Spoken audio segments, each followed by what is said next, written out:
এই পৃথিবীতে কিছু শ্রেণীর মানুষ আছে যে পিছনে থেকে আপনাকে সামনের দিকে পাঠাবে অন্যায়, অত্যাচার, লুট, রাহাজানি, মারামারি, সকল বিশৃঙ্খলা করার জন্য আপনাকে সামনের দিকে পাঠিয়ে দিবে এবং পিছন থেকে বলবে, তুমি যাও, তোমার যত সমস্যা আছে আমি দেখব, তুমি যত সমস্যার সম্মুখীন হবে আমি তা প্রতিহত করব।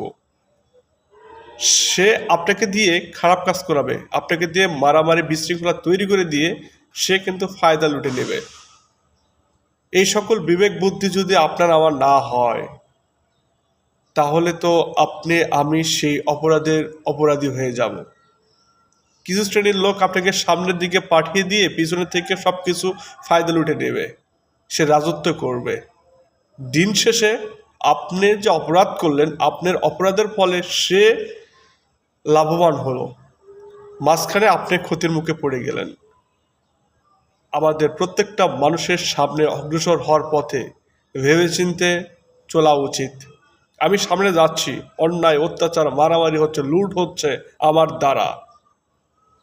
আমার দ্বারা সব কিছু ক্ষতি, সব কিছু বিশৃঙ্খলা তৈরি হচ্ছে, তাহলে আমি কেন সে সকল কাজের সাথে ইনভলভ হব? কখনোই খারাপ, মারামারি, রাহাজানি এগুলোর সাথে ইনভলভ হওয়া মোটেও ঠিক না।